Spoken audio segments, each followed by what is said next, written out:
Bienvenidas y bienvenidos a esta nueva inmersión profunda.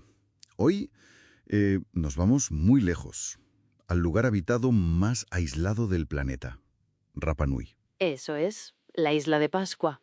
Ese pequeño punto volcánico perdido en el Pacífico, famosísimo por los Moai, claro. Pero las fuentes que tenemos aquí nos van a llevar más allá, ¿verdad? Queremos entender cómo llegó la gente allí. Exacto, quiénes fueron los primeros habitantes y cómo lo lograron, porque fue una de las mayores hazañas de exploración de la historia, sin duda. Sí, porque esto no fue un accidente, ¿eh? Llegar ahí fue, digamos, la cima de una tecnología y una ciencia náutica polinesia, bueno, espectacular. Totalmente.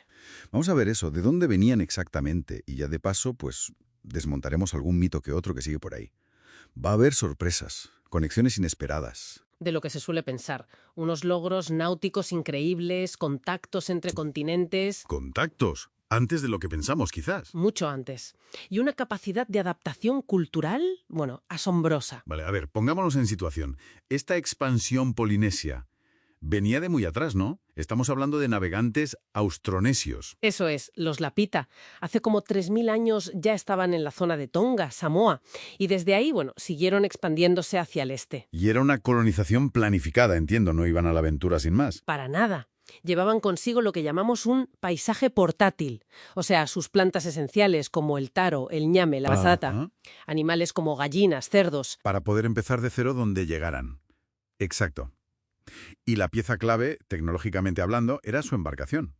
La canoa de doble casco. La huaca aurúa. Ah, los famosos catamaranes polinesios. Sí, pero imagina, embarcaciones grandes, ¿eh? De más de 20 metros a veces. Muy estables, capaces de llevar familias enteras, agua, provisiones, plantas, animales, a través de miles de kilómetros. Increíble. ¿Y cómo navegaban? Porque estamos hablando del Pacífico abierto. Pues ahí entra otra maravilla, el wayfinding. La ciencia polinesia de navegar sin brújula, sin sextante, sin nada de lo que usamos hoy. Suena casi a magia. Pues era ciencia pura, basada en una observación del entorno brutal. Por un lado, tenían lo que se llama una brújula estelar mental, Una brújula en la cabeza. algo así. Memorizaban la posición exacta de salida y puesta de cientos de estrellas durante todo el año. Con eso mantenían el rumbo y sabían la latitud. Vale. Y luego, quizás lo más sorprendente, leían las olas. No las olas del viento local, sino las olas de fondo, los swells. Las olas de fondo. Sí. Son ondas largas generadas por tormentas muy lejanas que viajan miles de kilómetros sin perderse. Aprendían a identificar varios patrones de swell que venían de distintas direcciones y, sobre todo, a notar cómo esos patrones se reflejaban o se distorsionaban al chocar con islas, O sea que podían detectar una isla. sin verla. Exacto. Mucho antes de verla en el horizonte. Incluso de noche o con el cielo cubierto. Era su radar natural, una habilidad increíble que les permitió encontrar puntos minúsculos como Rapa Nui en medio de la nada. Es alucinante. ¿Y sabemos más o menos cuándo llegaron a Rapa Nui usando todo esto? Toda la datación por radiocarbono de los primeros asentamientos nos dice que llegaron allí entre el año 1000 y 1200 de nuestra era. Fue como el último vértice del gran triángulo polinesio en ser poblado. El último rincón. Pero aquí viene una de las sorpresas que mencionabas, ¿no? La genética. Aquí viene el giro, sí. Los estudios de ADN antiguo de restos Rapa Nui confirman, claro, su origen polinesio, eso está clarísimo. Pero encuentran una mezcla, una proporción significativa, entre un 10 y un 18%, de ADN de poblaciones nativas americanas. Activos americanos. Pero, ¿cuándo se produjo esa mezcla?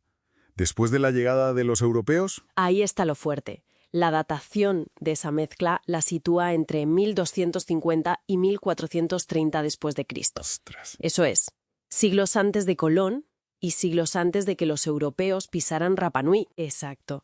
Antes de cualquier contacto europeo conocido.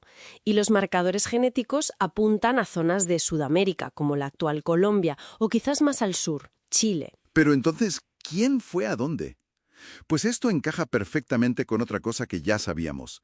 la presencia del camote, la batata, la cumara, Ajá. que es de origen sudamericano, pero que estaba extendida por toda la Polinesia mucho antes de que llegaran los europeos. La explicación más lógica, y la que apoyan ahora los datos genéticos, es que fueron los navegantes polinesios quienes llegaron a Sudamérica. Ellos llegaron a América, Sí, interactuaron con la gente de allí y luego regresaron a Polinesia, trayendo consigo no solo el camote, sino también genes sudamericanos. o sea que la idea de Thor Heyerdahl del contacto transpacífico era cierta. Era cierta en cuanto al contacto, sí, pero él pensaba que la dirección era al revés, que los sudamericanos habían poblado Polinesia. Y parece que fue al revés. Los polinesios eran los maestros navegantes que llegaron hasta América.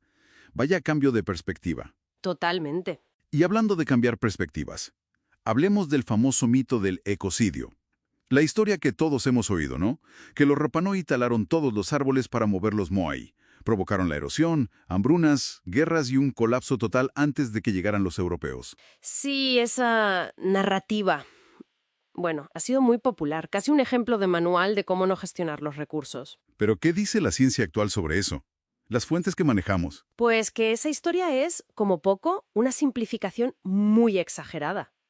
O directamente incorrecta. ¿Así? ¿Por qué? Mira, por varias razones. Primero, los análisis genéticos de la población Rapa Nui antes y después de ese supuesto colapso no muestran el cuello de botella genético que esperaría si hubiera habido una mortandad masiva.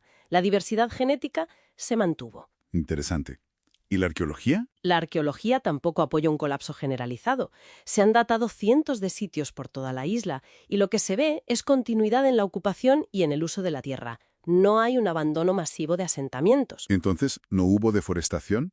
¿Los árboles desaparecieron? Deforestación hubo, eso es innegable. La palmera gigante que cubría la isla se extinguió, pero lo que la evidencia sugiere no es un colapso social por estupidez, sino una adaptación increíble a un entorno que se volvía más difícil. ¿Adaptación?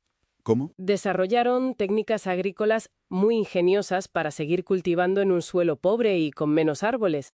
Por ejemplo, los jardines de rocas, el lithic mulch. ¿Jardines de rocas? Sí, cubrían grandes extensiones de terreno con piedras volcánicas.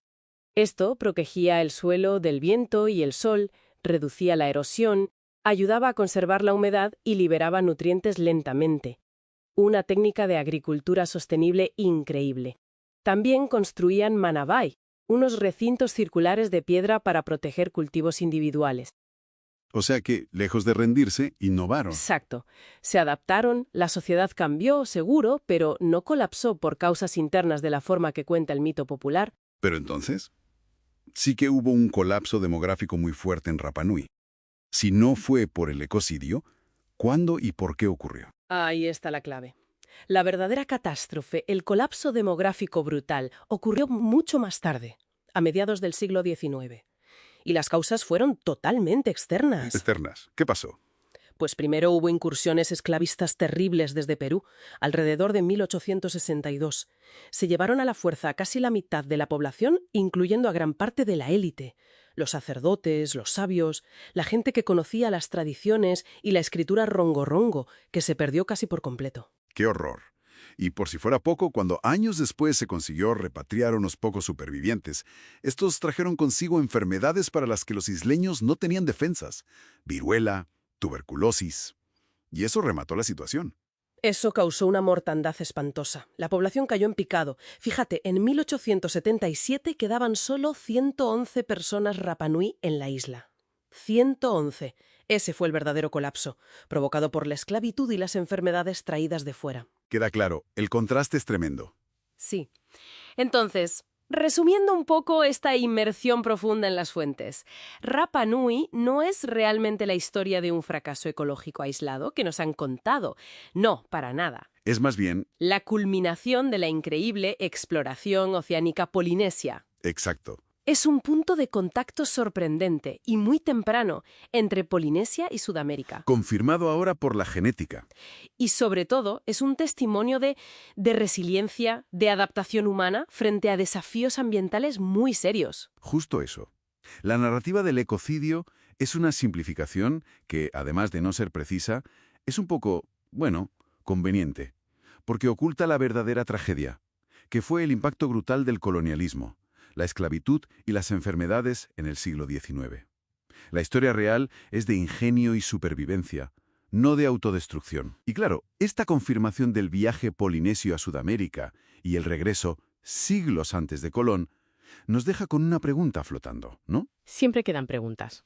Si ellos pudieron cruzar el Pacífico así, ¿qué otras conexiones, qué otros viajes transoceánicos pudieron ocurrir en la historia realizados por pueblos no europeos que quizás desafíen nuestras cronologías y mapas mentales actuales?